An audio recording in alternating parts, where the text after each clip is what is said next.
and welcome to the AEW Dynamite Review. We are the Dudley Boys of What Culture. I'm Adam Wilbourn, joined by Michael Hamflett and Michael Sidgwick, here to review everything that happened on last night's episode of AEW Dynamite. But before we get into it, if you're a fan of this sort of thing, make sure you subscribe to What Culture Wrestling on Apple Podcasts, Spotify, Amazon Music, and YouTube, where we do daily wrestling podcasts where we not only review AEW Dynamite, but also AEW Collision, Raw, SmackDown, the show formerly known as NXT 2.0, pay-per-views, premium live events. We have interviews, roundtable discussions, and a round of the week complete with a big quiz, of course, on Wrestle Culture. As I said, though, joined by Hamflett and Sidgwick to review last night's AEW Dynamite and Grand Slam Mexico. I had such a wonderful time with this show. Absolutely wonderful time. I would not describe it traditionally as a great show with like a match of the year contender on it, or, you know, this unbelievable, invincible feeling of momentum when you would describe it like an all-time great TV show. It certainly wasn't that, and by design it wasn't. But it was so cool. It was so unusual. It was so loud. It was so hot. It was so distinct. It was so special in certain ways that I thought it all added up to a great experience. I will be honest, there were certain matches where I'm like, oh, come on. You're in Arena Mexico. This is meant to be a big deal. Getting the working boots on, Kazuchika. Do you know what I mean? Like a little bit. Like, so it wasn't this completely unqualified 7-star, 10 out of 10 success across every single minute of the broadcast. But there were so many minutes where I'm like, oh, this is just... I felt very much a sense of pro wrestling bliss. I expect Michael Hamflett is going to disagree vehemently or not even understand what planet I'm on when I say this, right?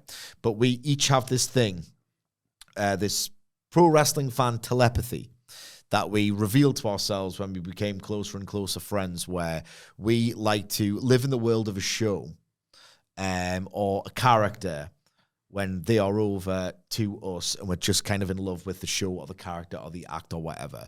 And we both said 2015, Brooklyn, before, after, for months, Sasha Banks' theme just dominated our Spotify on the way to work and our old jobs before we met. When I want to live in the world of a show, I do something like that. I think this specific song you probably hated, the Místico theme. I've been playing it all morning on the commute. Oh, the entrance was great. It was so amazing. Yeah, so amazing. Yeet grade stuff happening in there. That was like amazing.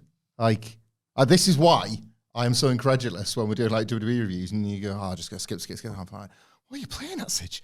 That's often the best bit. Like there are loads of them on offer all the time. And yeah, but it's always the same every week. Imagine that. Imagine Místico every week. Oh my God. I might watch CMLL. This guy it was just incredible to watch this like almost sacred megastar do his stuff. It was just like, because you get used to stars and there aren't many true, genuine stars in pro wrestling, or at least ones that I'm into. Like, I'm not a big fan of CM Punk. I think the guy's an asshole, realistically. Jey Uso. I think the guy's the drizzling shits. Cody Rhodes, love Cody Rhodes. And there are stars in AEW as well, but just seeing, that was a glimpse into what it felt like a star used to be. Like an entire arena welcoming this dude as like a living demigod. It just felt different. He felt like a different breed of superstar, and the entrance was just quite incredible. It was genuinely watching this Místico thing. Sorry, I know I'm skipping ahead here, but watching Místico as someone who is not a regular CMLL viewer, right? And as a result, it feels like fresh and new and intoxicating, and you just get this, it's almost like I was awestruck at the scale of this guy's popularity and how much it impacts people and the level it impacts people, you know? It was like, you know, when you just come across something that just is massive and you get into it. And in this world of everything's so atomized culturally, like there's no such thing as a phenomenon really anymore culturally. It was like having this pure uncut dose of it for one of the first times. It was unbelievable, an unbelievable spectacle. Yeah, as I said, not everything on the show felt truly amazing, but there was so much of it that it was this almost the same effect. Over to you, Hamflett. I like the atmosphere at points. I did. I'm a sucker for it. It's often what I want more than anything else, which is a good job. Like, I don't like Lucha Libre. I don't like it. And I don't particularly like shows embracing it as a vibe, I guess. And for consistency's sake, I said all this about Worlds Collide as well. I had zero interest. Barely watched it, didn't you? I didn't. I saw clips because I didn't have to. We weren't covering it, so I trapped myself to not watching it. And like, I know that probably makes me sound like some sort of like closed door. We all must explore. No, we shouldn't. Watch what you want. Like, your time's precious, and a lot of it isn't even free. Like, it just, yeah, this wasn't really for me. In truth, like, I love to Sidge's point about the entrance. And I'm not really being flippant when I make the JSO comparison. Like, so much of that is what I love the most sometimes out of pro wrestling. Like, sometimes the bell has to ring, and I'm like, ooh, I'd have taken a Místico.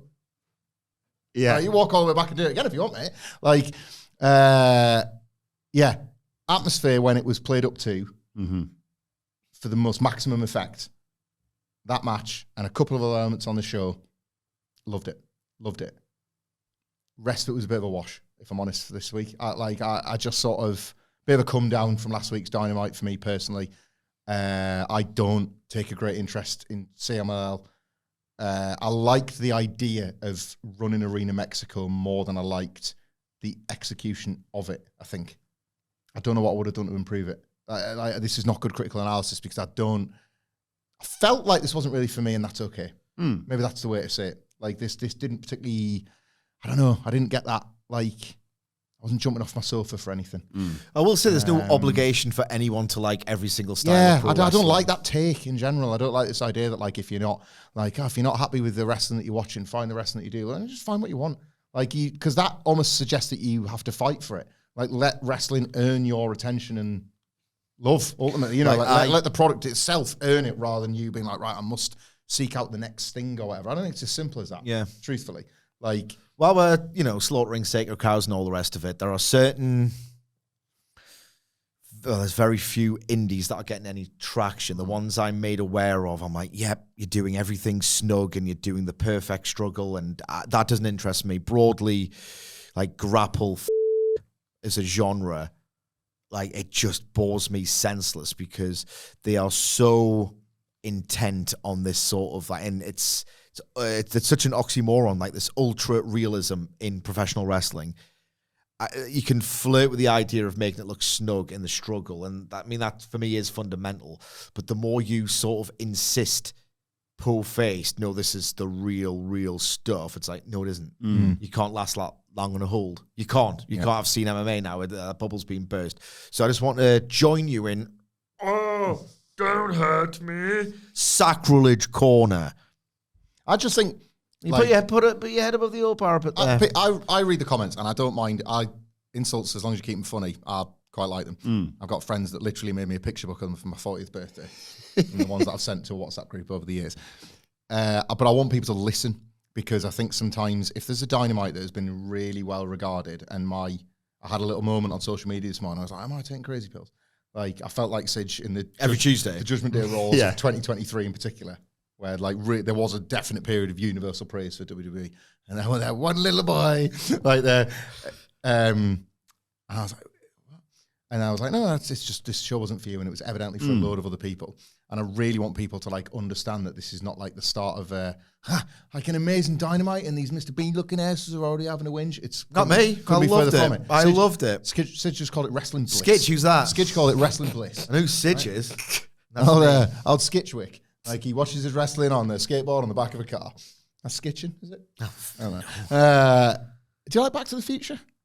Not as much as you might think. I was going to say, I assumed, because I don't, you'd put that on my Hamflett's weird dislikes list. No. I think maybe I watched it too many times, hungover with the boys when I lived in the shared house on ITV2. Because I think I liked it a lot when I was younger. And broadly, I'm into like 80s blockbuster fare. But nah, it's good. It's not great. Okay. I don't think I could go my entire life without watching it again. Yeah, I didn't like it. Too many empty promises. That's what I got from it. Empty promises. Well, this is what the future's going to look like.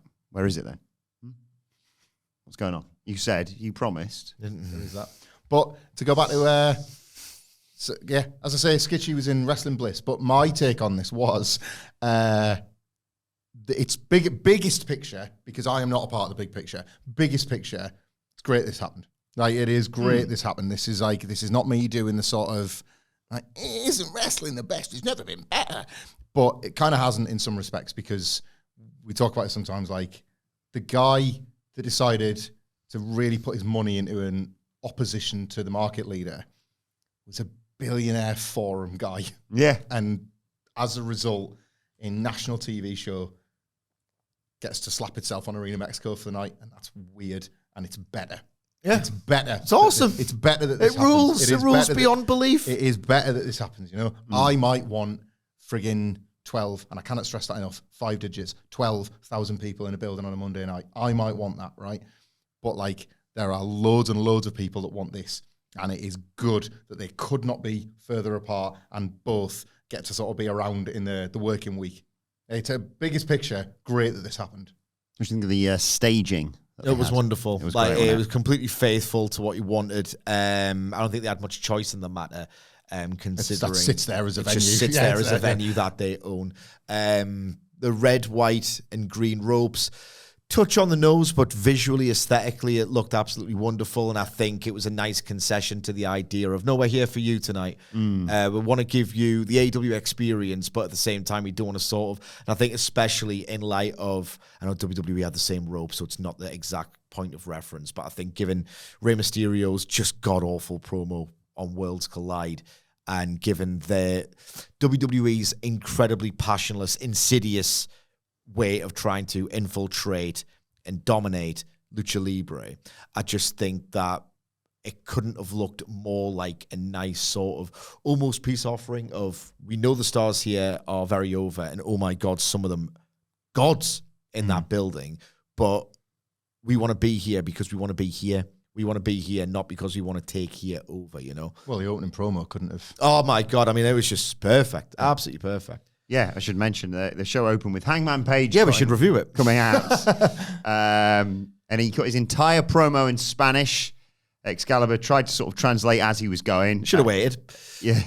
He should have waited. Trying to like get in the gaps, wasn't he? Do you know what? Do you know what I'm going to do? And I don't think I've ever had many opportunities to do this, let alone necessarily always wanted to.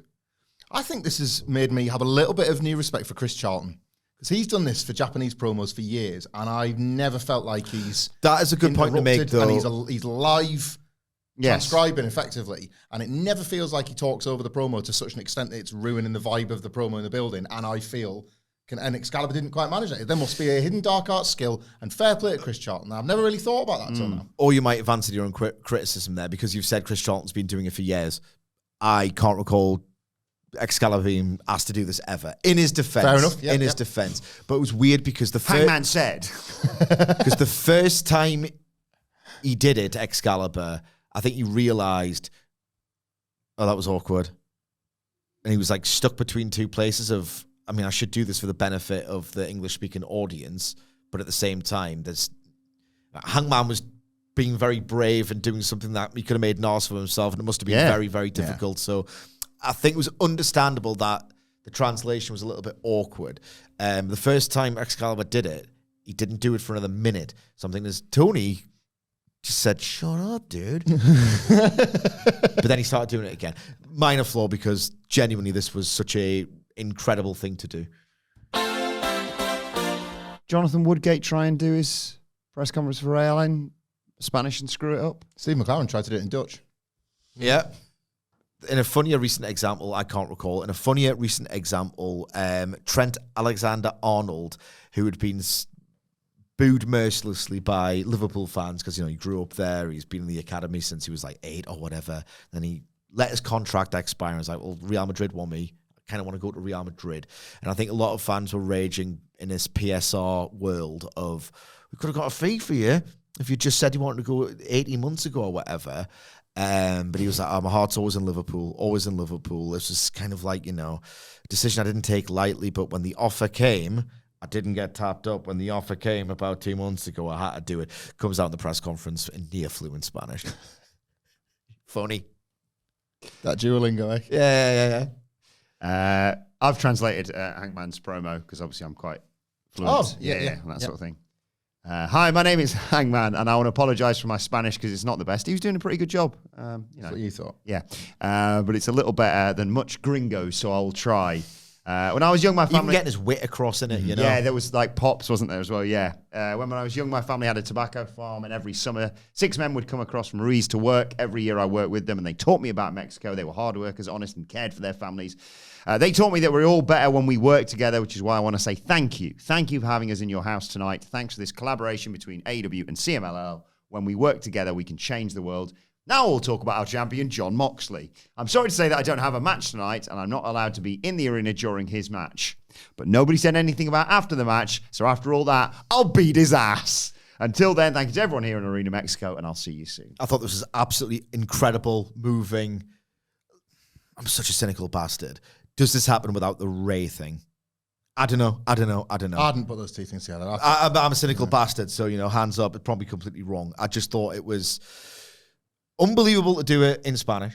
Maybe he did it in high school and excelled at it, and he still picked it up. I don't know. Even so, doing What did he teach? What is a teacher? I think he my brain. It's time to play the game!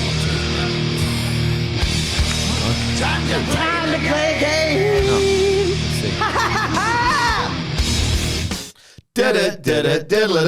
Right, okay. What I know the answer to this. did Hangman Page... It's been on Wrestle Culture. No, I just like Hangman Page. Well, so I thought he was a primary I don't know, teacher. so I'll be the quiz master here. I thought he was a primary teacher, which is obviously then a bit of everything. But I'm going to go with...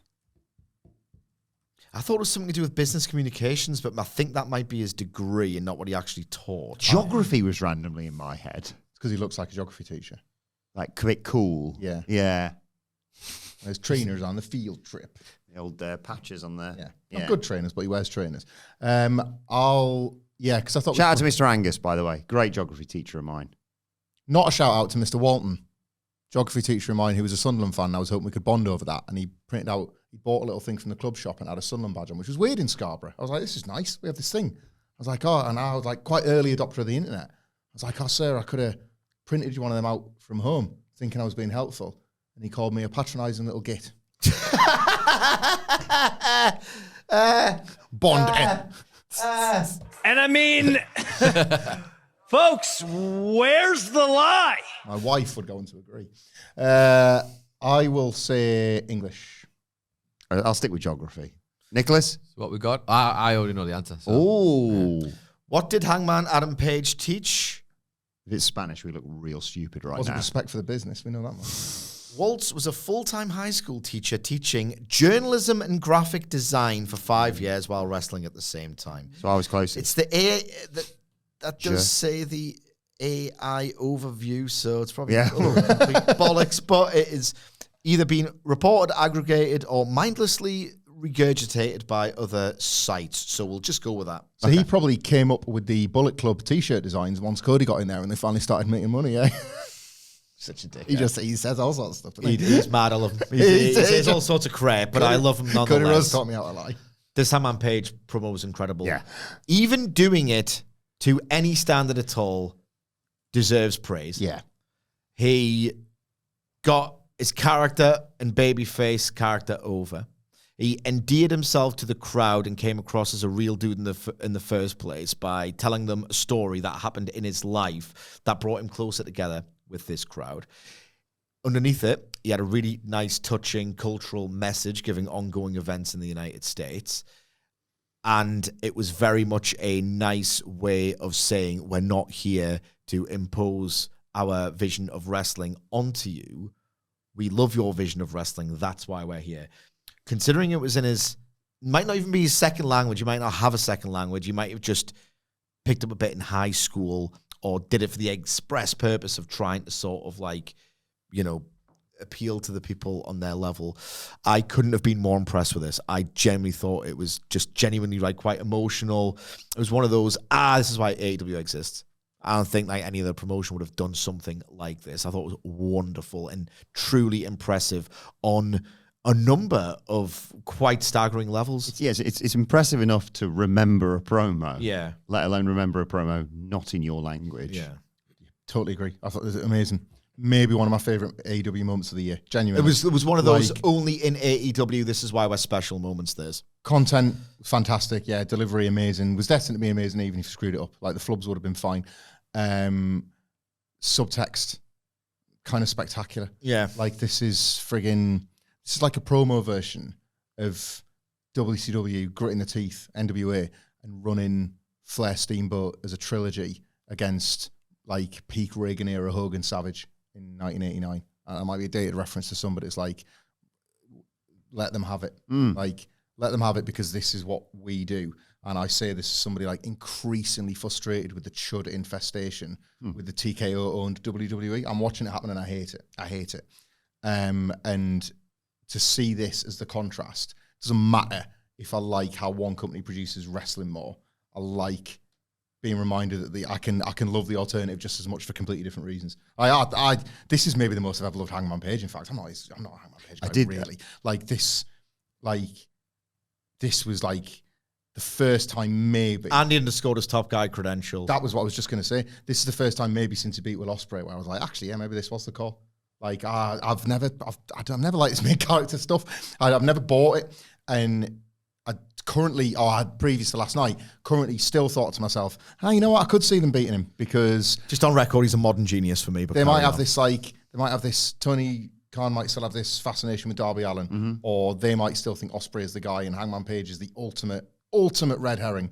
If there's one guy you can beat, and that in itself is a good way to sell the ultimate Sami Zayn for them. If there is the one guy, Sami Zayn at elimination. If there's the one guy you can beat in service to something bigger, it's Hangman Page because he makes it feel the biggest thing until he loses, and then it's like, oh, not what now? You know, I do appreciate that about this character. Here, I was kind of thinking, we're back to like flag waving territory here. He's the guy. Belt him. With what happened across the show, and we'll talk about what happened post main event, obviously a lot later on. But just in case I forget, I watched this and I thought of the words of the great Michael Sidgwick when he used the phrase promotional malpractice. If he doesn't win the title at All In, it's outrageous. I got that off Meltzer. Promotional malpractice. Yeah. What was that in relation to? Can you remember? I can't remember. I just picked it up. It's just such a good term, innit? Yeah. Probably some promotional malpractice, I'd imagine. But, let's not heap all the praise on Hangman Page here. He wasn't the only one speaking the lingo because after they run down this the was cards, good stuff. This was excellent. out comes half of FTR, Dax Harwood, and Stokely Hathaway, who's been working all week on his Spanish, I believe he said. He unfortunately reveals that Cash Wheeler isn't there tonight due to circumstances beyond his control. But he's there, Harwood's there. Gracias.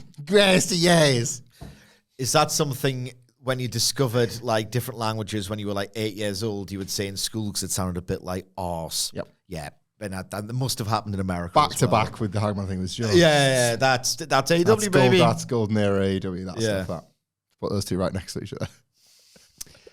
Then we got our first match of the evening. Lots of people involved in this. It was Adam Cole, Daniel Garcia, Brody King, Templario, Bandido, Atlantis, and the ever popular Atlantis Jr. versus Josh Alexander, Lance Archer, Volador Jr., Hechicero, Dax Harwood, as I mentioned. And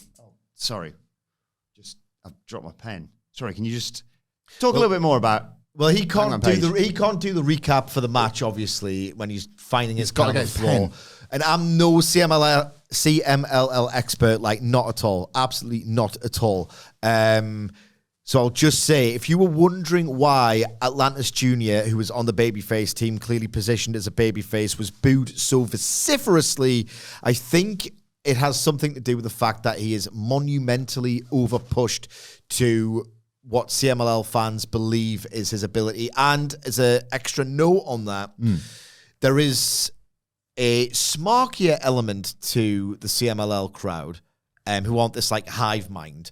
And apparently on certain nights of the week, Atlantis Jr. is readily embraced as this guy who, he's a babyface, son of a legend. But there's like a smarkier element to the crowd. Fair enough.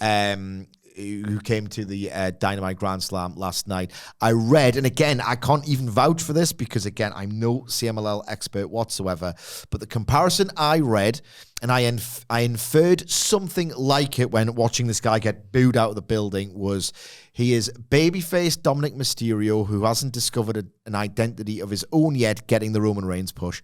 That is savage. Nightmare stuff. That is nightmare stuff. So I think that's what we're dealing with. Just some context ahead of Atlantis Jr. before Wilbourn returns from the floor to give the recap of the match. Excellent. That's very helpful context. Glad to hear that.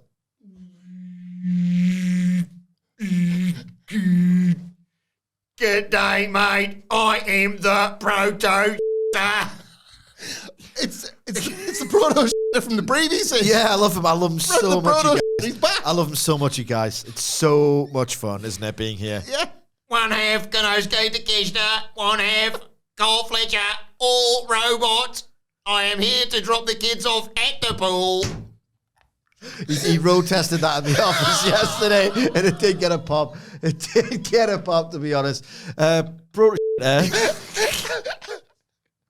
Yes. You could say we were just talking before you rose out of the ground. Rise of the Robots. What was that? A video game? Maybe. Anyway, that's you. We were just talking about Atlantis Jr. and the fact that he wasn't particularly over as a babyface in Arena Mexico. There weren't many friendly faces to greet the arrival of Atlantis Jr. in the ring. So you would say... Quite right, Michael Sidgwick. I would say, Atlantis Jr., you've got no mates. Anyway, I am turtling. Best go. Bye-bye from the PROTOSHITA. There's a bit of admin, but can we check the retention after that? We'll check the retention, see if he comes back.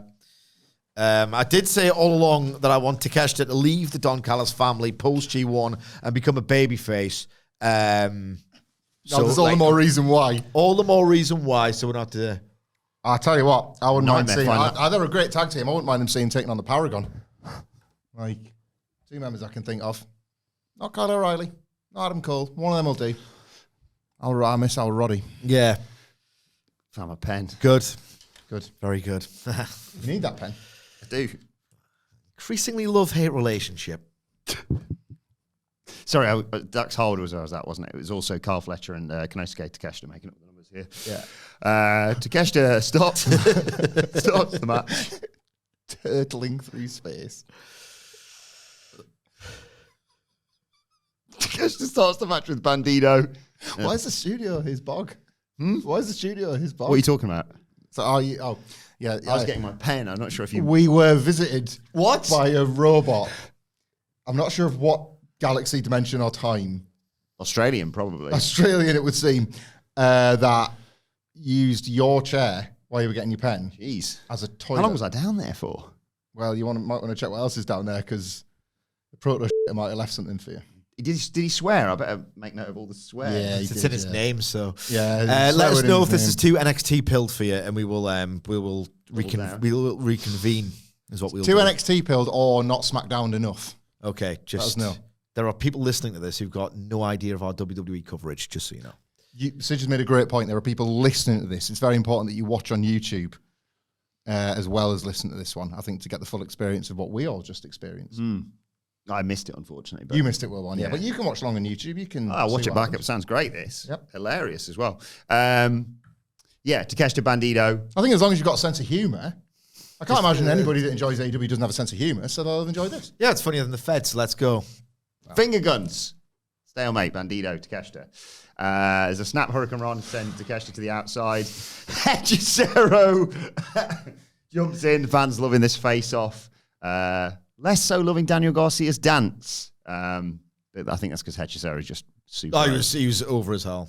But on like the level, no, he wasn't. Because if there's a scale of over as hell in this building, Jesus Christ. Some of them.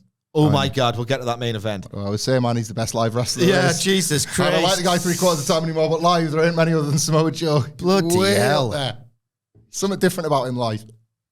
So someone just saying he just owned the word swagger, basically, the Yep. aura around him. Anyway, Harwood comes in, as does Atlantis Jr., booed out of the building.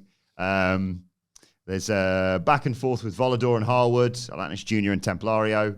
There's head scissors and a Sasuke special to the outside onto Volador. Brody King, I knew I'd forgotten to mention something. Brody King's t-shirt. The Abolish Ice t-shirt was absolutely incredible. Incredible stuff. He comes in, hits Josh Alexander with a DVD on the apron. Cole hits Archer with the boom. Fletcher gets Cole with a Snapdragon and poses before Atlantis gets a double leg.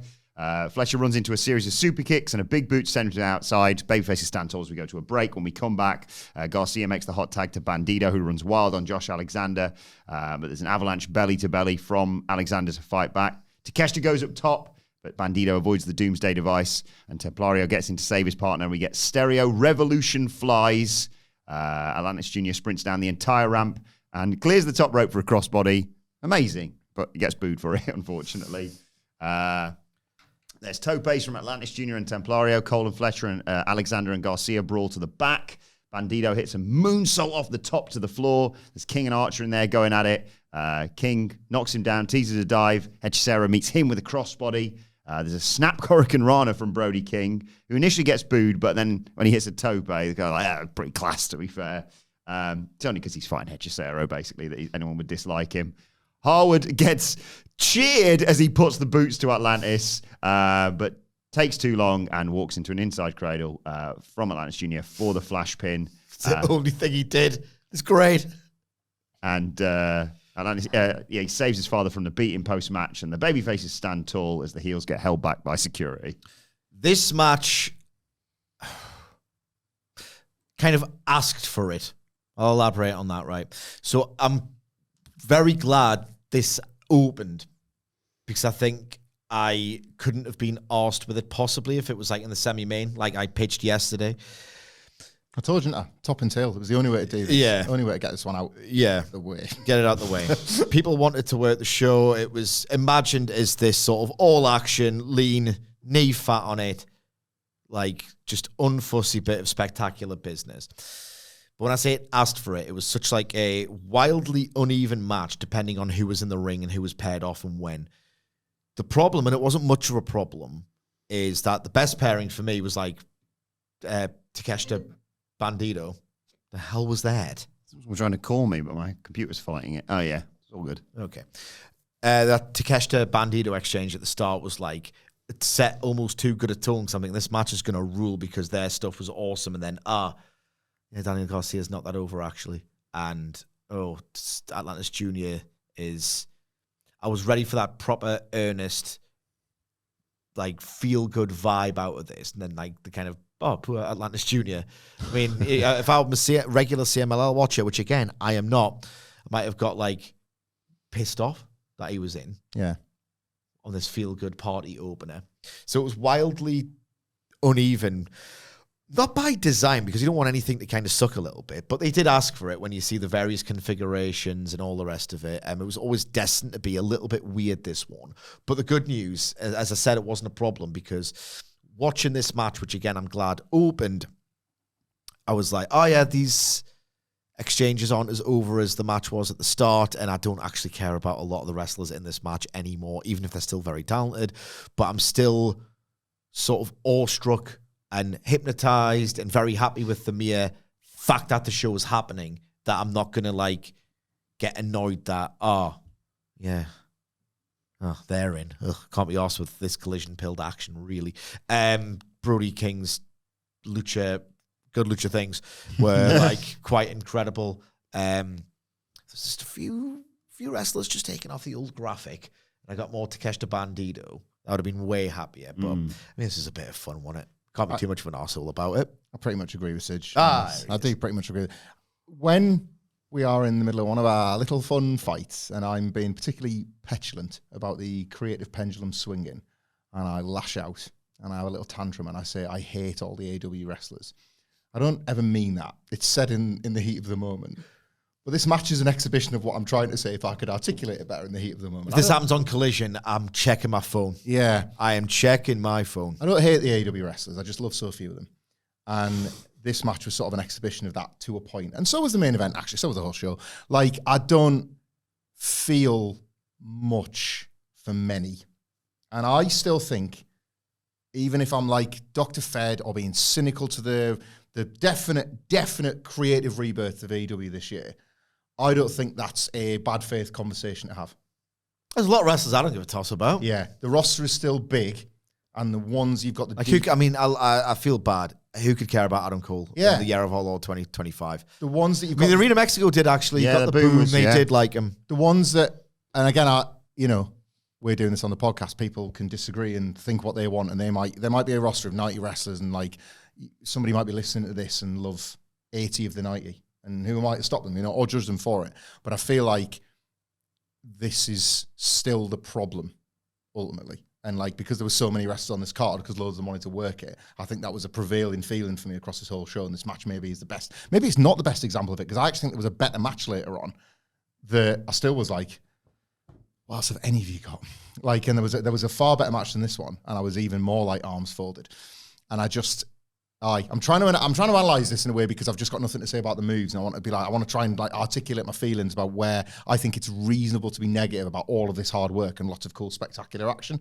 And it's something that, as AEW has made tremendous strides forward, like, are we allowed to have the conversation that, like, because they're getting so much right, I still think there's a pretty big thing they're getting wrong, which is a failure to forge connections with a vast majority of the mid-card. Like, I can't think of anything. Maybe I just need to be sold it. I'm a Fed mark at heart, and I want to be sold. I want to be sold stuff rather than have to buy it myself. I can't think of anything outside of 4 awesome matches that are set for All In. I cannot stress that enough. Everything that is laid out for All In, perfect. I cannot think of a single thing else I want. And that's like, what, 8, 10 wrestlers? I can't think of anything else I want in this show. Try 26. On the undercard, I mean. Yeah, I'm not putting graphics together in my head. Yeah.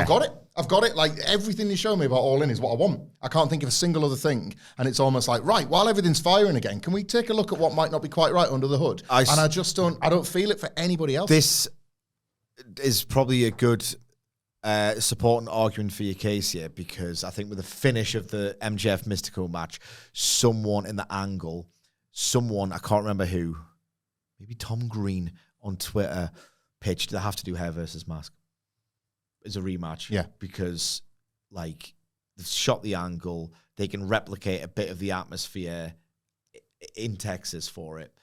Like, that would have been, like, I always say, Chris Jericho Ortiz, one of the best TV matches in living memory, because the idea of someone in American wrestling does not play with this anywhere near enough realistically.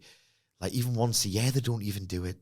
The idea of someone you think is a bit of a twat, Maxwell Jacob Friedman, getting their head shaved live in front of you. Based on what we think we know about MJ's hair.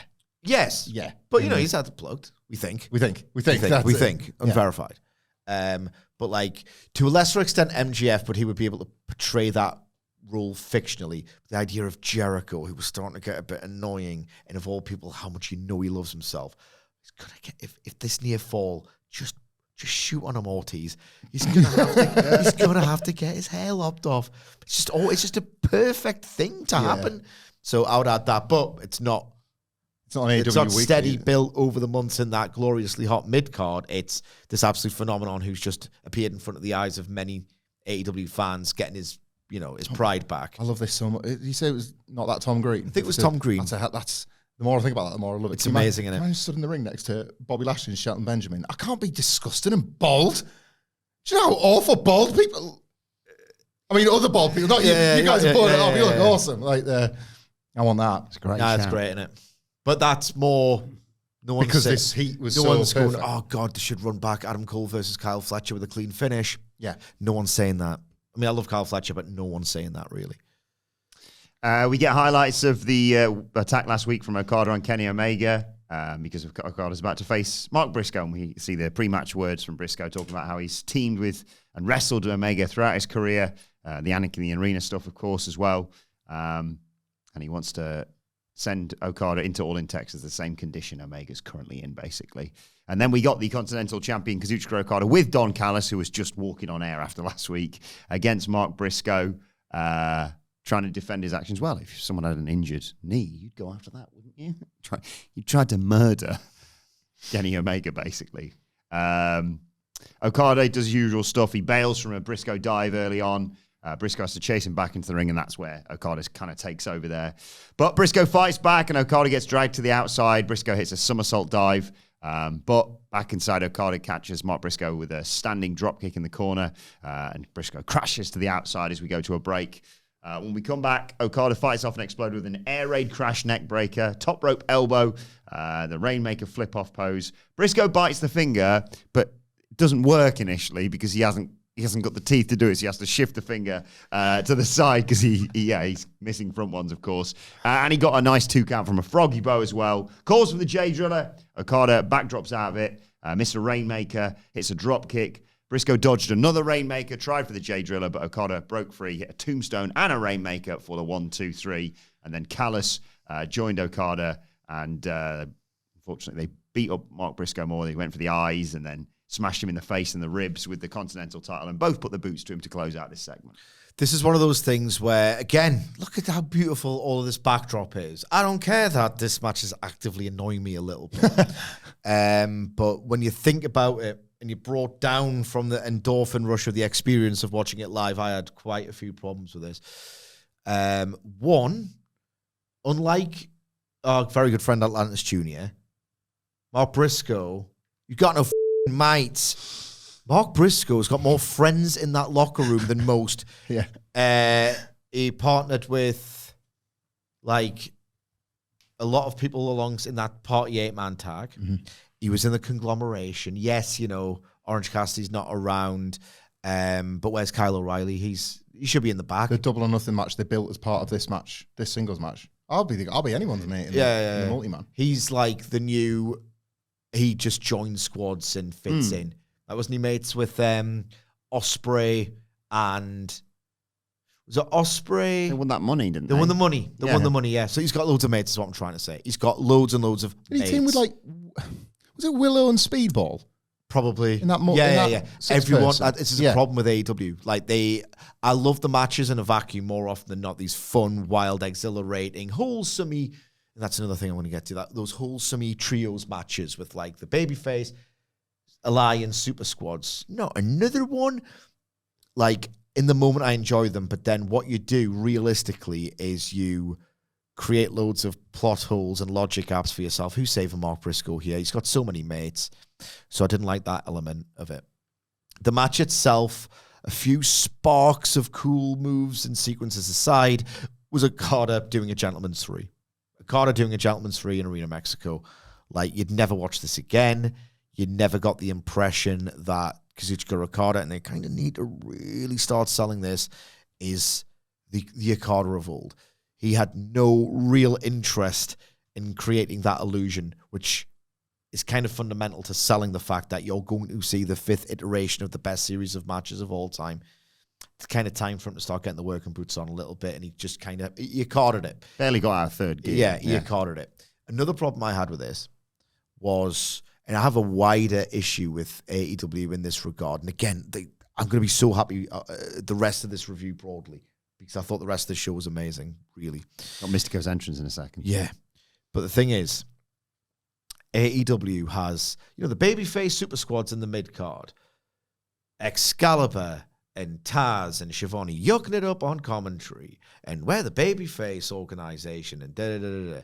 There's a lot of, navel-gazing and wholesome shtick and levity to AEW. And they need to kind of rein that in if I want to be serious and have a proper immortal era. Flashes of that, yes, I welcome it completely. But when you are building a match around bloody vengeance on behalf of a fallen friend who's about to wrestle the match of the year, and you can't explode Kenny Omega's guts, the highlight of that match being a comedy spot, it's like, did you have to do it this night? I know it's Mark Briscoe's range, and Mark Briscoe's great, but it's all about time and place. I popped for that. I went, ha ha. Did they have to do the finger spot? As funny as it was, if you have that idea of, I could bite your finger, but it doesn't work because I've got no front teeth. Do that in the context of, it's 2 weeks after a pay-per-view. We're not really ready to build so much serious stuff yet. And it's only Full Gear. You can do that on Dynamite in 40 minutes in Little Cock, Arkansas. The tonally not right for this match at all. And I don't want to be Mr. No Fun, But we're not here to have fun. We're here to avenge Kenny Omega's exploded guts. Do you know what I mean? Yeah. AEW can never help itself. It's very, very, irreverent and fun and wholesome. And I just wish it wasn't like that all the time. I do like the world still. I want to take this a bit more seriously, to be perfectly honest. Even in Arena Mexico, when you're going to play to the crowd and you're going to do some fun stuff. I don't know, man. This match, I was like, yeah, it's fine, but I'm still, actually, I'm pissed off. Do you know what I mean? Well, to that point then, was this, in hindsight, was this match wrong for this particular Dynamite? Yes, was this a it fit better was. next week? No, it was. Because I'm not saying I You would have still won shouldn't have done that spot whenever you did it. Yeah, maybe, yeah. Like, For the story of the match It is is the he's only going thing- to defend his mate, Kenny Omega, Yeah. because this horrible bastards tried to really take him out of one of the biggest matches of his life.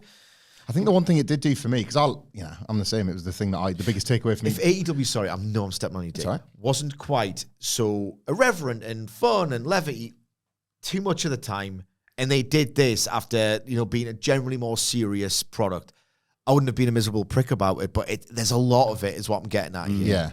I'm trying to defend this. Because I liked that spot more than anything else in this match. I'm trying to work out. It should be the talking point. Well, or should it, Sidge? Because are they wanting to make Okada doing the finger as loud as possible for the last people in the back row that haven't picked up your take that he's going to abandon that and do the Rainmaker pose for the first time? So they're trying to draw the spotlight that he continues to get so arrogant with this thing that he's even going to risk getting his fingers bit, because you're never getting your Rainmaker pose. Yeah. Ever. You're getting your middle finger, and the next week's going to be another wacky middle finger spot, and it's going to, bloody Okada, he's too irreverent for his own good. And then the real one comes back on the night. Yeah, as you pitch. Is that why you shine the spotlight on that? This was just, I don't know what I would have put in its place, but I would have had 10 more minutes of that main event, me. very early on, I felt like, this was not the night for this match. Like, we even said it on the preview yesterday. It was okay. It was a bit of a pass for AEW to not have to worry too much about all of the weekly storytelling. They could afford themselves a few multi-mans and a bit of a piss around in some cases. A good kind of piss around. This wasn't that. And I think I share Sidgwick's, for the first time, I share your worry about this. Any time I've had any worry about the quality of this match, I've just remembered, nope, they're workers. They're working me. I too needed Okada to get better quicker. He didn't have to be like... He's worked me into thinking he just will never be arsed again. Yeah. And they're probably both disguising it.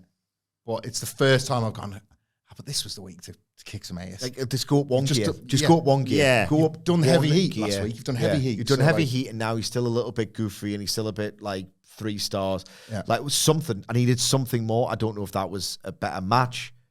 That just the illusion of, are you going to get the preview of the Okada you're going to get, or a more serious demeanor? In the moment, I was like, no.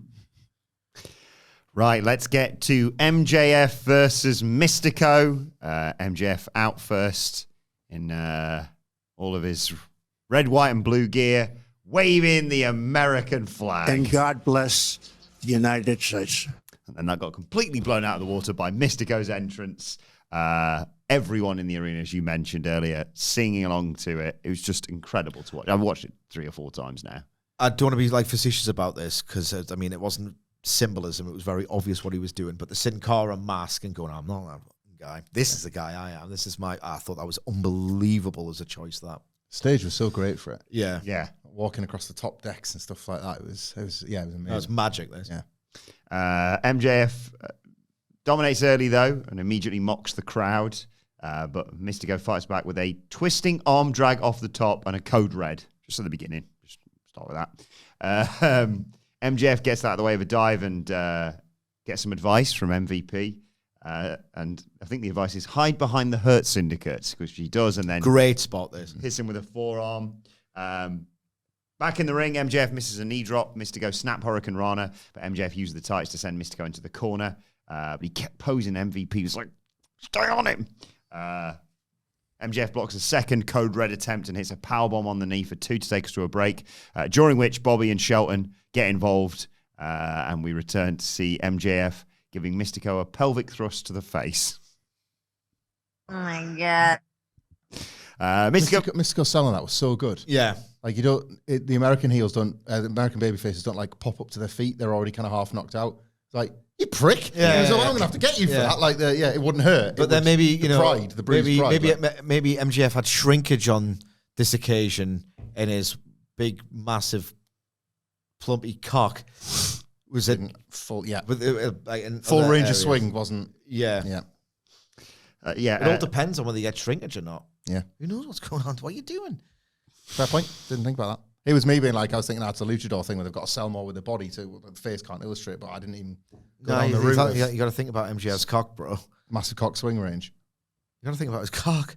Yeah, I should have done. I'm going to watch this spot again and think about his cock. Sorry. Mystico fires back up with Bad a analysis. handspring back elbow, Enzuigiri springboard crossbody, a tilt-a-whirl DDT. MJF bails to the outside, and another springboard crossbody comes in from Mystico. MJF subsequently spits in his face. Loved it. Brilliant. Total opposite of the last match. Yeah. Understanding the assignment end to end. All the way through. Living in it, loving it. Spits in his face and pokes him in the eye, I should say. But Mystico hits him with a destroyer. MJF, the last semblance of aliveness that he has, Punk kicks him in the face and collapses onto him for a near fall. MJF tries to bail up the ramp. Mystico goes after him. Tries La Mystica, but MJF counters into a tombstone, and then he Love that. grabs Bryce. Come on, Bryce! Runs back down to the ring. Do a bloody count. But Mystico gets back in there at Ocho. Cuts MJF off in the ropes, hits a Spanish fly. Chris Jericho tease? He has very conveniently, sorry, I shouldn't be so cynical. Have you seen the Instagram picture of Chris Jericho that did the round? In a contract, yeah. You me? You haven't looked like that since you were in ECW. Come on. Don't fall for the bait. That's all I'm going to say. I preferred him when I was lying hard myself. Mystico gets La Mystica. All the Titan suits got their hands on him. You got to pump yourself to the gills when you're going to New York. Y2J is not even going to work after 2000. Nobody's going to get the reference. Triple H wasn't going to help him. Was Jordy Reddit worried about Y2K or the thing breaking the internet? Millennium Bug. Oh, yeah. Back then he was Geordie GeoCities. He was panicked like that. Yeah. Hey, man, I've got me backup motherboard just in case. Am I going to know if Sid's going to jump to the WWF without me internet? Will Video Plus work on January the 1st? Trying to think of like early 2000s. Yeah. Like, what was the rumors? What was it was a higher power, and I'll never know. Mystico gets La Mystica. But Power. As MJF is tapping out, MVP takes the ref, and MJF hits a huge low blow. Schoolboy's him, but only gets two. Can't believe it. His face is a picture. And so he decides, what can I do now to, how can I strategize and think? Former world champion. Oh, kick him right in the corner again in front of the referee. Disqualification. And they beat him down. We talked a little bit about this on the news, and we'll allow you to talk about it in a second, both of you, because, MJF shoves Bryce down. All three of them get involved. Lashley, Benjamin, and MJF beating down Mystico. Rips off the mask. Crowd, you can hear the audible frustration with all this. But, it's not off a wrestler for long because MJF puts it on and flips the crowd off. I loved it. What a visual.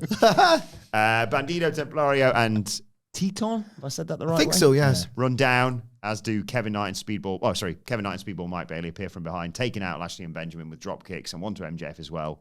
Hurt Syndicate. Bail. Basically. MVP selling with the mask on was so great. Yeah. It's like, we always say this is like such a prodigy in so many aspects. It was like, so he had to be a luchador heel for the first time, and the way he moved his arms and legs and flailing, and he could actually see his face through the mask. No, God, bloody hell! This was absolutely immaculate vibes, professional wrestling. Not altogether completely blow away perfect, I will say. There were a few times when I thought the execution not amazing at certain points. And structurally, and I'm just getting the negatives out the way because I had a blissful experience watching this. So the execution was a little bit the Spanish fly, I think it was, didn't look amazing. But, it's fine, these things happen. Structurally, at one or 2 points, it felt a little bit too wrestling-y. Do you know what I mean? I thought they stuck mostly to the thread of you've got a Rudo in there against a technical god, and MJF spitting at him, cowering, putting him in these little sort of like cowardly traps, like just grasping exactly how to rile this crowd up to quite the extent as was reported later in the night. And then the indignation of Místico, the rallying of the crowd, like a utterly perfect and refreshing heel babyface dynamic. This majestic scene, this crowd heat. I was in love with it. And then there's a few moments where it's like, don't do too much in the way of back and forth wrestling because we've got this.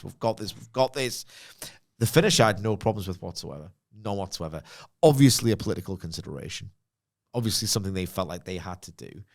But they adequately, or more than adequately, told the story of MJF going, I'm cheating all the time, and these people are with him, and I can't put him away. And then you got this amazing angle afterwards with the visual and all the rest of it.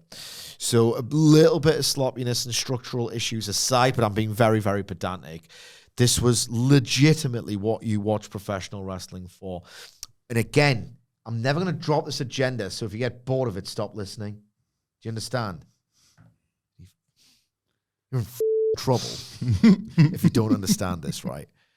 And we got pelters for this, flack, whatever. We were coming into this studio in a bit of a mood most weeks. The feeling's deadening, never coming back. Like, when we said they need to move venues, they need to stop being so defensive, they need to stop no-selling the fact they're in a rut and get them fucking heads down and do some hard work and make some strategic moves and a word with himself or do something with this. Because this idea of, we're still good and we're not going to solve the problems and we're listening to too many outside voices and we are literally drawing 2,800 people to a 18,000-seater arena. And imagine how that sounds. And you can see it on the faces of the talent. You can see it. Oh, God, this again. Oh, God. This is the exact opposite of that. This was the fabled feeling. This was why wrestlers want to do this. This is the nights that they dream of. This is what MJF, who had an altercation at the hotel, I don't want to step on your dick after the match, when he's growing up and he's at these indie shows, he's just trying, he's like in the formative stages of grasping this character that he's going to perform 24/7, which he did at that point. He's like, I'm doing this 24/7. I'm having these chats with Regal and they're not going amazingly well. In 2018 that might have been. I know how good I am at this. One day I just want to start a riot, or I want someone to just swing back at me, and I want to perform in front of 10,000. This is the night MJF's been dreaming of, and he earned it, and he owned it, and he evidently loved it. Not too much though. He knew he was perfectly within the realms of his character. And I'm telling you, this Místico thing, honestly, because I've seen Místico. I endured years of this guy's career in WWE. I've seen him wrestle in CMLL before. This is different for some reason. Not many times, though. It was genuinely this, if you've grown up watching WWF and you flick over and it's 96 and you see Sting coming out down the rafters and go, who is this? Yeah. What's happened to Sting? But not even that, but who is this superstar who I've never seen because I've never really watched WCW, but there's some chat, I'll check it out. What? It was mind-blowing, this. Mind-blowing. Again, not perfect, but also immaculate at the same time. Yeah, I've gone slightly hyperbolic in my notes here and written MJF nearly causes a riot, which not technically true, but everyone was furious with obviously what he did to Místico here. And then subsequently at the hotel, someone swung for him by all accounts. Yeah, which it's interesting. He's fine.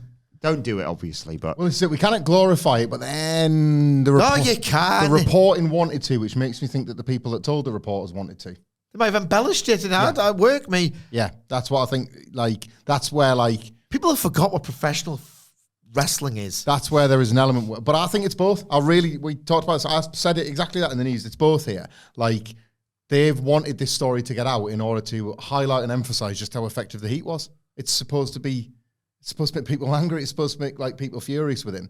And not just he made people angry enough to deck him at a hotel and then loved it and was beaming, and as Sid just said, has gone to bed and gone well, that's a bucket list one. Tick that one off. I got that. I got swung for in a hotel. That's what I've been chasing. But as well, as the heel, he did a fantastic job. Whether or not Místico's still got it, or whether or not Místico can ever be the Místico that was the mega drawing star for all those years, or whether or not he's just poisoned, a lot of it not necessarily his own doing, but poisoned his own legacy with North American fans because of the Sin Cara run. Whatever. We should mention with North American fans because he is a god in this building. Yeah.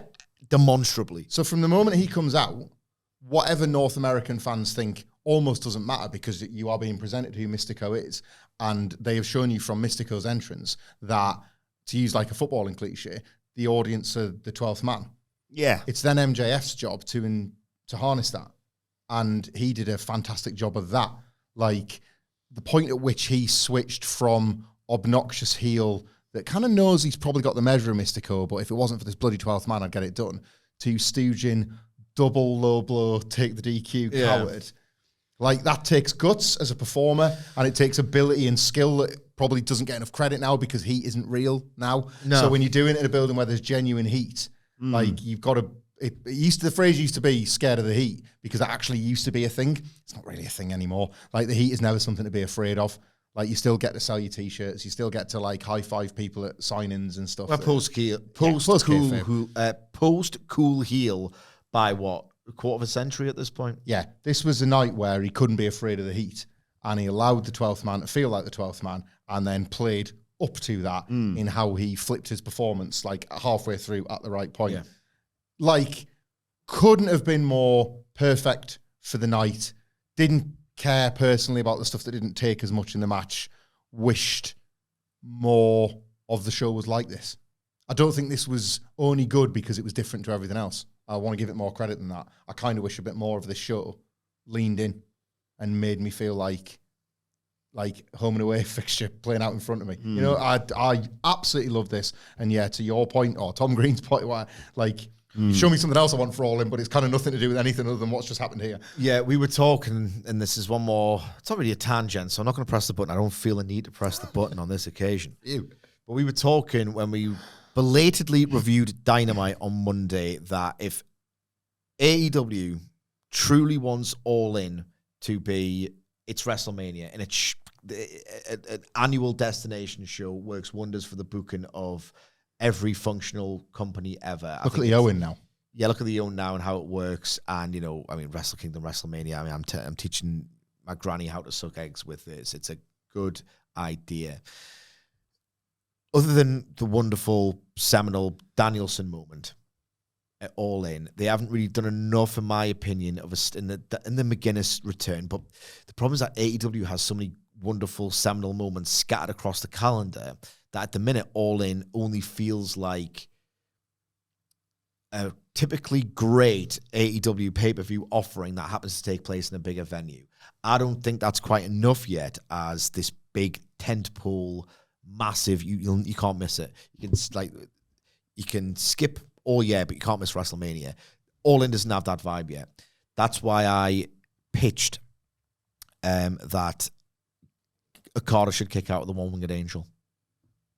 He should kick out the One-Winged Angel. The match might need something like that if it's going to be spoken about in the same reverent, sacred tones as the prior four. Might sell a ticket to Wembley Stadium. Might sell a ticket to Wembley Stadium the after. You'll see a moment like that. I think it makes sense in the context of Kenny Omega's at this point battered character. Gives him something interesting. He could maybe come up with a new finish. There's loads they could do with it. Okada's got the best 2.9. There's no... I'm just saying this in case you missed it. Okada's got the best 2.9. I think the idea of, if they give it to, I don't know, who's like an up-and-coming young AEW star? Daniel Garcia, and it'll give him the rub. I think that's naive. I think AEW's had so many noble failures that it's made me realize, getting over isn't as easy as, you can, join a stable with a legend, or you can have a good ratio of offense with the newer selfless breed of pro wrestling main event. None of that works, really. Also, the meta heat of, you've given it to Okada when he's checked out. That'll rage people up. There is meta heat. Like, that's the way to do it nowadays. MJF getting his head shaved in the middle of the ring and getting the full big razor, that's what could become an all-in-size moment. Not that I would ever want it to brand it as such. No. But you know what I mean? So I think they should. It is what sells ticket. It is what makes it a destination. Yeah. They need iconic. It's hard when I'm not being funny. Sounds like the most freakazoid take imaginable. Like, to a degree, at their best, iconic moments is AEW stock and trade. I mean, we kind of got 2 tonight. Hangman Page's Spanish promo. People remember that forever. Mm-hmm. That Místico entrance. People, they do it too often. They do it too often, really. But if they want All In to be this size, I'm sorry, MJF is going to have to shave his head bald. Or Místico loses the mask. No. Either or. Then we got Both are fine. the 4 million pesos 4-way. It was Ricochet versus Hologram versus Máscara, Dorada versus the 30-year-old piece of gold. I want to be a cowboy, baby. Lio Rush, of course. That's what everybody's always called it. Yes. He opts to pose at the bell, so it looks like we're going to get a 3-on-1. Ricochet, though, blindsides Dorada, and there's corner lariats on Hologram and Dorada. Ricochet and Rush. I'm going to fight myself here throughout this entire review. Apologies to Lio Rush and Rush if I mess this up. Hologram stands on the shoulders of Dorada to spring off into a double arm drag, and Hologram pops up into a drop kick, leaving the heels to regroup. Dorada hit a pump knee on Ricochet, but Rush sent him crashing outside. Hologram back up, tried a springboard crossbody, but Rush ducked, and Ricochet hit a drop kick in midair, followed by a Fosbury flop. Oh my God. Should have pressed that more than once. Belated. Oh my God. For the show. Rush takes out Dorada with a springboard moonsault to take us to a break. When we come back, Ricochet and Rush stay in control, and I'm going to pass over now to my good colleague Michael Hamflett to tell us what happened next. Oh, the spot of the match, you mean? It was a kind of a bit of friendly competitiveness that very quickly turned sour in that way that these things do. Not just with like little poke chests. No me. Lio Rush escalating that by slapping Ricochet on the head like David Brentwood Malcolm in The Office, and Ricochet. Well, you've just crossed every line, pal. Amazing. Absolutely amazing. Like, is the bald stuff otherwise like a bit, I don't know, like it belongs to Twitter, it belongs to X, it belongs to online, and yet Ricochet seems to be the one guy that has effectively weaponized it because of the specific type of arsehole heel he is. Yes. This perpetually gotten to I'm not owned heel is allowed to mine that. He's allowed to mine that. I mean, it's over as hell. It is, isn't it? It's working. He's done it. It's brilliant, this. He's fuming. Dorada dropkick Ricochet. No, well, I laugh, but some things you can't joke about. So he was. That's how he does it. Like, we've all experienced that moment of like, let's not take the piss here. Yeah. The old Hodgson. Ricochet's like, what can I joke about then? You made me delete a tweet early this week. I don't get it. We know. And we know. He Dorada was doing so well. He will bless him. Do some bald stuff, Trev. There's still time. Dorada dropkicks Ricochet into Rush and uses Ricochet's leg as a launch pad to hit a Hurricane Rana. Missed springboard, from Ricochet as Dorada hit a running destroyer. Hologram squashes Lio Rush against the barricade from a dive. Dorada Fosbury flop onto Ricochet. Then it's Dorada and Hologram putting on an absolute clinic in there. Hologram hits a standing Spanish fly, but Dorada hits a handspring crucifix bomb. Lio Rush gets back in there with some strikes onto Dorada, who hits a corkscrew kick. He escaped vertigo initially, but a wild double stomp by Ricochet connects. Then Rush dodges a charging knee, hit a poison Rana on Ricochet. Then Hologram for good measure, and then hit one on Dorada out of the corner for 2. Rush and Ricochet battle on the ropes. Rush tries a Hurricane Rana, but Ricochet holds on, and Hologram breaks it all up, dodges the bounce back stunner, and hit the portal bomb to get the 1-2-3 and remain undefeated. I want to put over the portal bomb because it was spectacular. The rotations were unbelievable, because my one real negative about this match was just as it was sort of accelerating into this, like, we're doing the cool stuff and we're going at the blistering speed. Hologram and Dorada were sloppy as hell. And, Hologram's kind of still green, really. But I thought there's a few moments where they were like, you've kind of taken ages to set that up, or that didn't look particularly clean, and it just stutter steps. So it just, that was a little bit, if that happens early in the match and you get over it fine, but it was at the worst possible time. Elsewhere, some of the work here was absolutely unbelievable. I had a very, very low ceiling of do something cool. Do something cool for a brief amount of time to keep the show taking along. That is almost precisely what they did almost all of the time. Added cool, funny interaction with Ricochet and Lio Rush. The story of the teams not getting along. It's kind of like an Arena Mexico kind of thing. So it was kind of faithful to that. Or a CMLL thing. Some of the moves were quite unbelievable. That cut off counter drop kick, the Ricochet Fosbury flop. He looked like he was, I can still do this. I love the defiance with which Ricochet approached this match. And then he's still awesome as this heel, I think. It's kind of cooled off to Ricochet Mania that was happening a few months ago.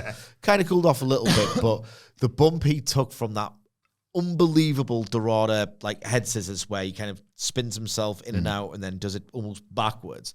Then he does that front flip. Like, he's great at showing ass.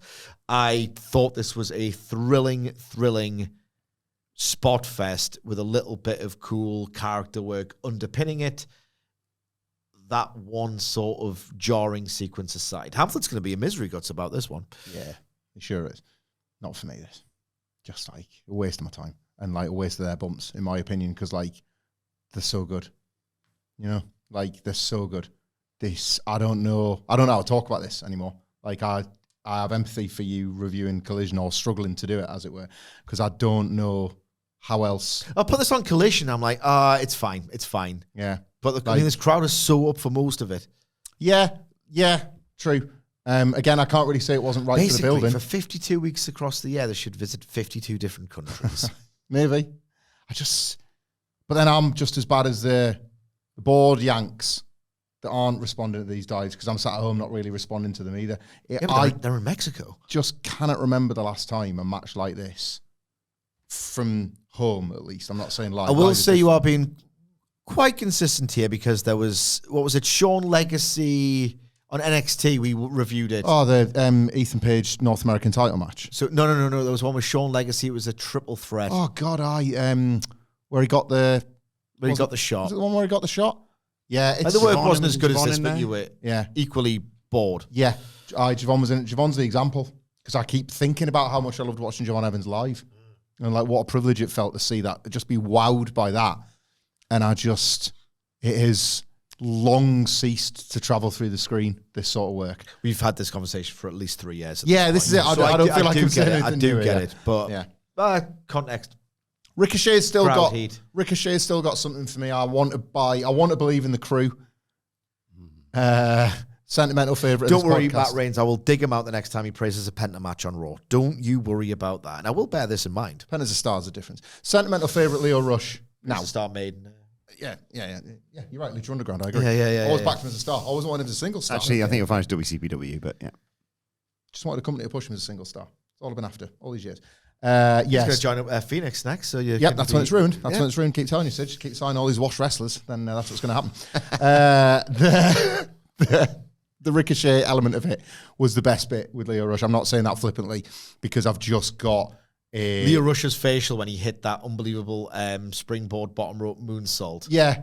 There's always that little bit of something in him that I think we love from the very beginning, and he just applies that to whatever it is he's doing, whether it's like mouthy arsehole heel or I'm class at this. Like, there's always that. If anything, him and Ricochet, like right now, because Ricochet has dropped a little bit, they may be too similar, but maybe that's what you're supposed to think because I do want to see them come together. I want Ricochet and the crew, I think, to be mates. Yeah. I forgot about this. One women's match on the show. It was for the CMLL women's title. Apologies again in advance. Zeuxis versus a person we all know the name of, that being, of course, Mercedes Moné.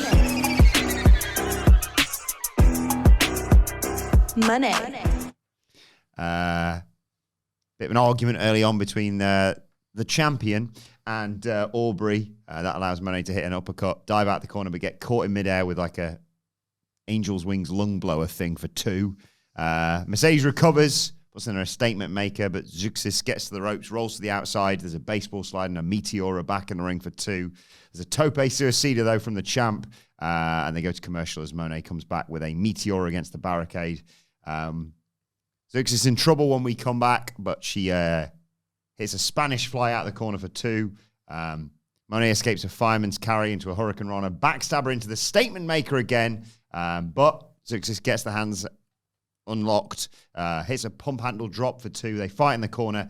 The champ looks for an avalanche body slam, but Moné brilliantly shifts her weight at the last second, lands on Zeuxis, and gets the pin. 1, 2, 3. Yep. Which means, of course, another title for Mercedes Moné. You're joking. Not another one? Ridiculous. The visual was insane. I like how she dropped one because she literally can't keep hold of them all. And for the spot it was to set up as well. Yeah. I'll mention this now, actually, and then you can give us your thoughts, because, post-match, big celebration, streamers, all that stuff.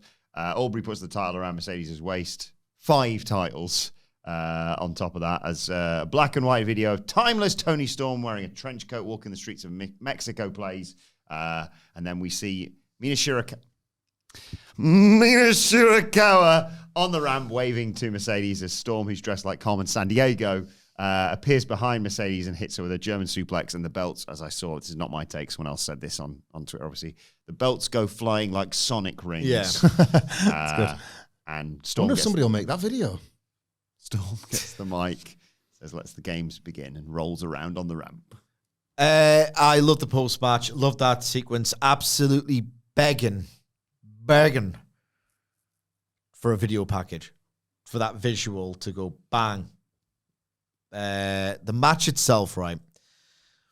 I think if you put this on first, it gets a much better reaction. I had this idea. But then there's annoying streamers are stuck in the thing for the rest of the show. That was a great backdrop for some of the aerials, I thought. I always loved that when was it All In? It was at Wembley Wembley when the Young year. Bucks did it, yeah. Get him down. And I like it. Mess. I liked it when Ospreay was about to do his space flying tiger drop, and that was in the background. I want one of the wrestlers to reach it and pull it down. Yeah. Get it, clean it up. Yeah, I can get the idea of being annoyed more than most, but for this thing, not necessarily annoyed. I reckon this match would have got a lot more heat had it played out earlier in the show. It felt like they were kind of ready for the main event, even this crowd. Not a lot of heat to a lot of this. Some really gnarly bumps, grafted their arse off. I almost had this absolutely crazy, completely unsubstantiated notion with how hard they went so early. I was like, do a 4-minute sprint. Go on. I'm desperate for it on TV. Desperate. I remember FTR on the Workhorseman. Remember that on Collision? Like 4 minutes. It was awesome. Please do more of this. Like Kent and Ricky Marvin. Do sub 5-minute matches might be. I remember Gable was doing a few of them. In 2023 was it? And they were like class. It's one of the most welcome things on North American TV at the moment. Nobody's mixing it up. Give me a sub 5-minute match and give me more of them until I get bored, and then I want to see it go longer. With the rate at which they were like sprinting through this, I thought, oh my god, an elusive sprint. I love a sprint. I need more sprints in my life. And I went a bit longer, and I think the crowd were like, oh, they've gone hard and now they've gone slow, so I'm going low. And then some gnarly bumps woke them up, and then we got the finish.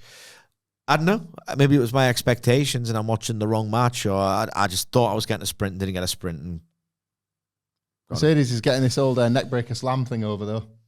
This was quickly becoming a kill shot, isn't it? This was like, and I'm not saying it's as good, pancakes, waffles, but you ever seen the first Burning Hammer compared to the 7th? Like the actual ones, like the Kabashi. Oh, yeah. Like the first one was like, okay, yeah. I mean, I love it, but you're not allowed to say it. It was awesome. And then because it was set up and registered with the, it basically becomes like a upper shoulders, upper back drop. But because you've done it once, the first time, it's like Ospreay's his version of the Tiger Driver as well. Now that he's worked it, because Kenny Omega took it right in his dome the first time. Now that it looks so close to it, it's got almost the same effect of, oh, Jesus Christ. Yeah. I think that's what Mercedes is going for now, this avalanche version of the thing. Perfect for a Toni Storm match. That's Toni Storm's stock and trade is moved like that, and now she's got one of her own. Yeah. Right there. the German with all the belts was so great. Yeah. Mercedes barely able to escape away from her before being like, she fell into the crowd at one point, and then she's trapped under the weight of the streamers. But there is so many of them. It's like, that's like, like, great. Yeah. You've got literally no thoughts on the match, I've noticed. That's funny. Not a single one. God almighty, what a letdown. Keep denying us Storm Zero, because when she does it and kicks out, you'll get that feeling of, what now? That thing that she couldn't possibly do to Mercedes. Mercedes is kicked out. What now? I'm locked into the drama. How do you beat her? Keep that up. Keep that up. But that was the only women's match on the card, which means before we get to the name of the game, we have to get to the aim of the game, Sidge. We always do. It's enshrined in law. The aim of the game is to identify to the hour, minute, and second the first time you hear the first note for the first entrance theme for the first woman to come out and compete for the only women's match on Dynamite. The idea being, Jesus Christ, often before the main event, as it was last night, more often than not. Are they playing a little silly, cynical, not cool game here? And have I noticed it? Because I think I have, and I think I want to, and I think we collectively at this point just want to italicize, underscore, and put in bold what the hell's going on here, guys. I think we've worked out. So I think the crack is they want to put this more often than not before the main event, with the idea being that, and this is a AEW come Warner deal of, we have to put birds on the show, otherwise, you know, the Walks will bloody kick off. But I know, me too. But if we can just put it before the main event, the sunk cost fallacy of the old market psychology, Ski City Jones here, is that they'll think, oh, well, I've made it this far, I know I have to put it with the birds, but the main event's next. I generally think this is a reason why the one match happens and why it's more often than not where it is. Yes, slowly, but surely, like Tony Storm gets more creative attention, and justifiably so than most. But God damn it, until there's true parity or something close to it, or two bloody feature-length women's matches, or two sprints on this goddamn program, we're going to keep playing the game, the name of which will follow. But the aim of the game is a little bit of a mouthful situation. Could you just jingleize it for me, bro? Sure. Of course, I'm a helpful guy. Don't worry, guys. When the women come out to play, the main event ain't too far away. That's the aim of the game. The name of the game is, well, this is ladies' night, and I'm thinking, oh, what a night. Thanks, as always, to the Panda Blair himself, Adam Blair, at Adam Wilton 4, and the Jose Palomares at the Whole 11. The guys who always take care of the data. Thank you for this sort of thing. Sid, do you want to run through our guesses in D-set? I never know. I never know. 1 second. We used to just pronounce words as they're intended to be pronounced. Yeah, I can't remember those days. Time, I cannot remember those days. Time. I can't remember those days. It's like, I can't think of the word thoughts anymore. Thoughts. Yeah, they're wrong. Thoughts. Thoughts and fellings.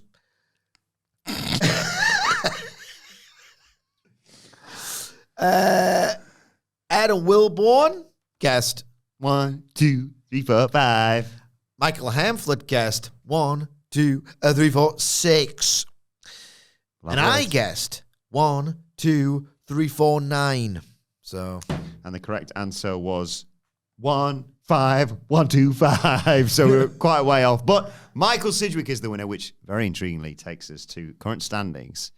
I'm top with 5, but joint second with 4. Or joint last. Yeah.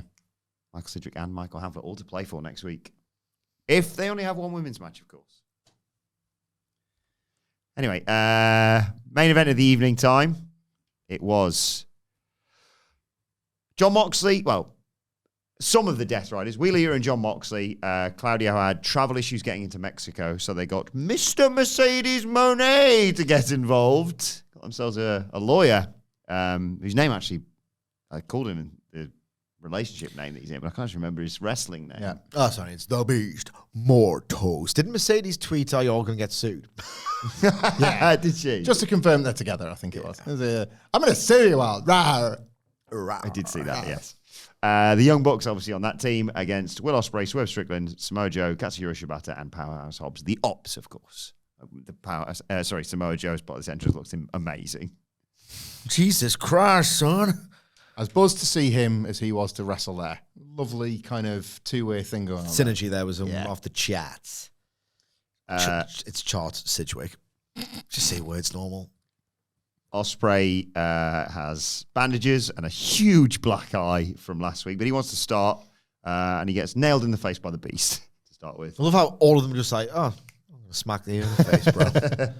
Ospreay comes back with a handspring and a pop-up Hurricane Rana, but tries for a dive, and Matthew Jackson cuts him off, and they double-team Ospreay to the books, double stomp off the top. Strickland tries to rush in, but eats a backbreaker, neckbreaker combo thing. Again, Matthew goes for the bad eye. Nicholas hit a Hurricane Rana. Yuta comes in and immediately goes ass handed to him by Ospreay and Swerve Strickland. There's splashes in the corner by the Opps, but Yuta gets a jawbreaker on Joe and brings in John Moxley. Joe immediately puts him in the coquina clutch, but the Bucks make the save. All breaks down. Ospreay hits a sky twister press onto everyone to take us to a break. Ospreay is in the clutches of Moxley when we come back, working a Kimura. Also, Moxley cheap shot Strickland. They're going to the tag, but that allows Ospreay to hit a handspring corkscrew kick. Hobbs makes the tag and just kills everybody, especially Wheeler Yuta. He lowers the straps. The Bucks cut him off. Bad idea. Again, murders everyone on the heel team. Ospreay and Swerve hit stereo slingshot dives onto the Bucks. Shibata hits a stalling corner dropkick on Yuta and just hands him to Hobbs, who hits a power slam. But the Beast breaks the count at 2. Fights with Hobbs. There's a big spear in there and a tornado on the outside. The Beast also hits Shibata with a lariat. And there's Joe and Mortos there to have a bit of a face-off. Joe hits a corner uranagi with the Bucks flying with an assisted sliced bread. And they catch Ospreay with a super kick in midair after a springboard attempt. But the EVP trigger is counted into a double Oz cutter. A reverse plancha by Swerve takes out the Bucks. A Busaiku knee by Yuta to Ospreay. A Busaiku knee to Shibata. Someone left the door open. Was that a draft? He just eats it and then nails him with a PK. Swerve and Mox come in, go at it. Ospreay comes in for the thrust kick, allowing Strickland to hit a rolling flatliner and the double team brainbuster super kick. There's an attempt at a Swerve stomp, but the Bucks cut it off. Shafir takes the ref. Strickland gets shoved off the top rope, and Moxley flash pin roll up with a handful of tights, gets the heels the win. Should I finish up with what happened on the show and then you can give Might me... as well just finish My failings.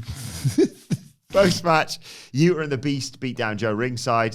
The Bucks hold off the rest as Moxley beats down Swerve. Hangman Page comes out, as promised. Storms to the ring. There's an intense stare down. They trade shots. Page goes for a buckshot on Moxley, but he dodges at the last second, and Page connects with Matthew Jackson instead. It's always Matthew Jackson, isn't it? Yeah, Love that thread. Mox is like, oh, I'm going to grab the briefcase then. Slides in, and then he's like, oh, no. Everyone's here to defend him. They've all got Page's back, so he legs it with his crew. Page storms out the ring. There's a moment with him and the Bucks. After he's tried to fight John Moxley again, of course. And yeah, Ospreay, the Opps, and Swerve stand tall to close out this show. Kind of torn on this one because... Natalie Imbruglia. Mm-hmm. Yeah, kind of torn on this one. Sharing top of the pop stage space with the Lighthouse family. I'm kind of torn on this one because when the You're finish... all out of faith. You shut the up. There are ardent AEW fans who want to hear my thoughts on the match. I think I'd rather hear your thoughts. Yeah, right, hear my thoughts. Okay. Right, okay. So I'm torn. This is how you feel. This is how I feel. There were some things right about this match. Here's the thing. Made you feel lifted. Yeah. I don't. Yeah. Part of me, when what I believe was a deliberately anticlimactic finish happened, the mighty got rushed off for all I know, but it worked regardless. It's scanned as an anticlimactic finish. Part of me was thinking, in a complete, like, Eclipse Rare event, I wanted a wrestling show to go longer because I was loving the atmosphere and vibe of this match and watching the stars that AEW are trying to push really come off like stars, like mega stars in this building. Like Joe, Jesus Christ, came off like he'd never stopped being 2005, 2006 Ring of Honor Joe, right? Ever. Unbelievable. And it was so awesome to see him like, Jesus Christ, I'm over. And like, love being over. Awesome. Ospreay, Jesus, tap dancing Christ, is that guy over? What a selection headache.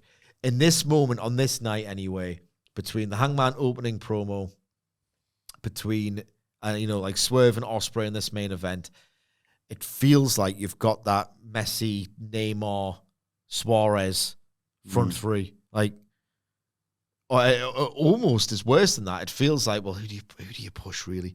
Because it's going to become that AEW problem that's existed since they started signing too many wrestlers. Of what if Hangman has like 2 Duff Weeks as champion in this like attention deficit world, and the short attention span, I really should say, world. And Hangman has 2 or 3 Duff Weeks as champion, and Ospreay has this like he enters this grudge program, or has this great match, and you think I should have given it to him. It's almost, and it doesn't feel like this on every single TV show. And the gates don't, and the houses don't always reflect it, but it just feels like they've got too many baby faces. I mean, it's a thrill. It could encounter problems, but the work in this match at times was electrifying. At times I thought you got to tighten up a little bit. Like, there were certain things that didn't come off particularly brilliantly. I think maybe they must have been rushed off or like told beforehand, you got to take 5 minutes off or something. I don't know. I just expected the actual execution with everyone involved to be amazing. Lots of highlights, obviously. Like, I love how they possibly didn't quite brief Mortos on Shibata. You got to hit him in the collarbone and pretend it's his head. Nah. Probably not. I might not do that, if anything. That was genuinely class. Because I wanted the extra 5 minutes, because even though the work could have been tighter, like even the Bucks at times, not always like missing the super kick. I'm like, this is not like you guys. But I loved the momentum, the feeling, the atmosphere so much. I was like, it's 5 minutes more of this. I just want to live. Exactly. I was like checking the clock. I know it's going to go to the finish soon. But at the same time, because it was, again, Moxley who got the pin, I'm like, oh, fucking Moxley again. He's bringing an anticlimactic end to this thing I was really enjoying. And I went, cool. But I actually need him to lose his title and to piss off. And I think this is all starting to get very deliberate and good use of meta heat. Because there's not, we were talking about real heat. This was a lovely approximation of it. And MJF got the real thing later on, but it's so rare. You kind of have to piss off the people who are in the know nowadays. And I know it can get to be a laborious experience week after week after week, but it works because in that moment I was like, oh, Moxley, man. I ended because he pinned someone. I need the belt off him because I want to see more great action. Great finish, realistically, even if it was enforced, which I kind of half suspect it might have been. Post-match was the post-match. Post-match was our pro wrestling's being pro wrestling, but it's the closest AEW will get to a show-long hook, God bless it, of our Hangman's going to come out and restore order and try and get at Moxley for like cheating, bringing an end to this great action and this utopia that AEW would just be if he pissed off. So I wanted to see more of it, but I'm almost glad I didn't because you're going to get your match of the year candidates in a month and you pay for that. And the heel gets his comeuppance. So wrapped in this wonderful, if a bit sloppy party match that was cut short is the idea of, I've got to pay to see the match of the year contender. So I thought this was clever. Our post-match was my favourite bit, if I'm honest. Like, I was marvelling at the individual excitement of certain wrestlers. I used Canadian Stampede as a comparison yesterday. And if you ever watch that match back, you can watch it 10 different ways. And, and one of them I recommend is just keep your eyes on the faces of Brian Pillman and Steve Austin in their respective corners. Can believe they're getting to be baby faces and heels respectively for one more night. It's great to see. Brian Pillman's like, Bret Hart said it might have been the last truly happiest night in wrestling he ever had. And you smile mile wide. And I was watching that of certain wrestlers in this match. Swerve had a bit of that as well. Like Joe. This is what we'll remember. The biggest takeaway was Joe, but Swerve had a bit of it. Ospreay gets it everywhere. And there was like select moments where I was like just enjoying the individuals having their night more than I was invested in the fiction of the match, truthfully. But the post-match, sorry, could I say one more thing? I thought Yuta was tremendous here. Yeah. He was a little bastard, but Yes. a really entertaining one. Knew that he could very easily get the building to bite on the stuff that often Yeah. he doesn't get that Yeah, connection yeah, yeah, as much yeah, with in front of American crowds. The post-match was it for me, because Hangman Page, doing what he said he would do. I'll come out and kick his ass at the end, being a cowboy. Again, I keep saying that it is amazing to me how this music has pivoted to something triumphant from when it used to be scary. Yeah, like that. That's the magic of this Hangman Page turn from being this guy that was like, he comes out against Jeff Jarrett in the Owen last year. It was like, AEW just got darker. This is awful. This is really sinister. And now it's like the hero's back. That shot, maybe it's the Fed head in me. Moxley, not Marina Shafir, Moxley about to get in the ring and doing his little cat burglar face that he does, but with the briefcase in hand, hugging it almost, as Hangman is surrounded by there are more of us. At last, there are more goodies. Like, maybe I just like it laid on thick. Yeah. But it was like, as Hangman and all the goodies, you finally f***ed, John. Like, and now even you have to sell it.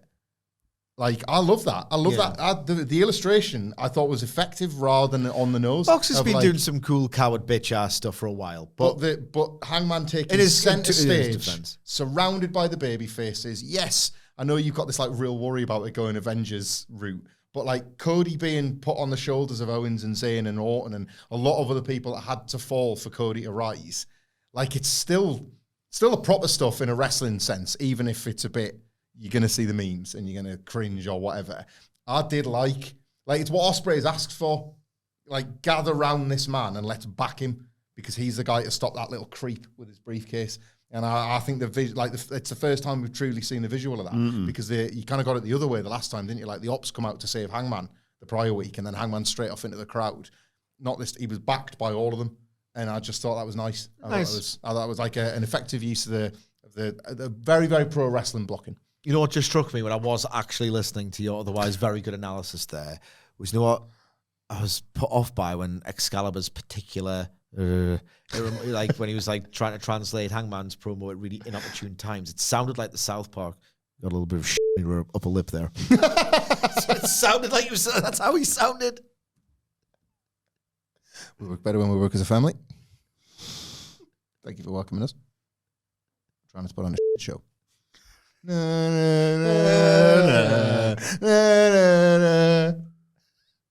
Interesting words from Hangman Page there. Well, let us know your thoughts on this show in the comment section below or on X at WhatCultureWWE. Well, actually, you can follow all four of us. You can follow Michael Hamflett at Michael Hamflett. Follow Michael Sidgwick at Emma Sidgwick. Follow our brilliant producer Adam Nicholas at It's Adam Nicholas. and you can follow me at Adam Wilbourn. Follow us all at What Culture WWE, as I said. Make sure you subscribe to What Culture Wrestling, wherever you get your podcast from, for daily wrestling podcasts. But for now, it's been the Dynamite Review. My thanks to Hamflett, Sidgwick. Thank you for joining us, and we will see you soon.